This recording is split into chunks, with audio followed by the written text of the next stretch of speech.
taladan waxay ku socotaa dumarka la qabo horta soo dhawaada su'aal ayaa la weydiiyay dumar badan oo ajaanib ah oo reero leh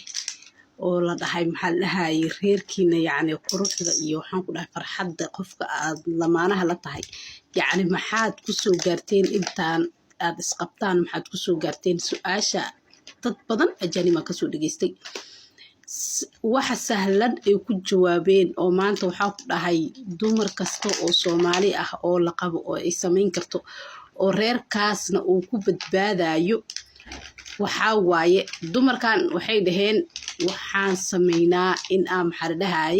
mashquulka faraha badan leh aan joojino yacni mashquul yacni maxaa la dhahay hadday noqoto laba shay ay waxay dhaheen maxaa la dhahay aan joojinay jacayl zaa'id ah oo too much inaan ninka jeclaano iyo maseer too much ah iyo maseer waxaan ku dhahay aan xad lahayn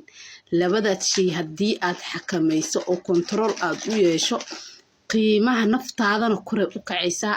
waxaan ku dhahay ninkaasna wuxuu noqonayaa nin ku ixtiraamaya oo kaa dambeynaya laakiin haddii aad noqoto labadaas shay waxaan ku dhahay hadaad controli weyso oo aan noqotid qof oo maxaa la dhahay mala yacni ku maseeraya ama qof aan noqotid jaceylkiisa yacni jaceyl mala yacni oo waxaan ku dhahay maanta dhan asaga leeba ninka daba cararaya ku dhegdhegaya kulley ninkaas maxaa la dhahay kuma sii bini aadan kasta markaad ka badbadiso waxyar wuxuu gaaraa uu waxyi nacabo khalaas adiga uu ku naco waxaan ku dhahay aaba la noqotoba maxaa la dhahay wax mala yacni marka labadaas shay hadaa kontrooshid jaceylka zaa'idka iyo maseerka zaa'idka hadaa kontrooshid waxaa waaye waxaa noqonaysaa naag qiimo leh oo waxaan ku dhahay maxaa la dhahay laga dambeeyo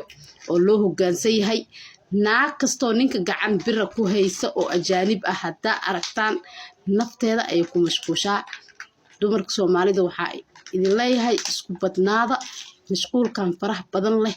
ninka meel uu joogin adinka gaarsiinayba markaasa intuu idin qabto dhulka dhac idinku siinaa soo marka labadaas shay controla si reerkiinana uu waxaan ku dhahay reer wanaagsan u noqdo adinkana dad isku faraxsan aad u noqotaan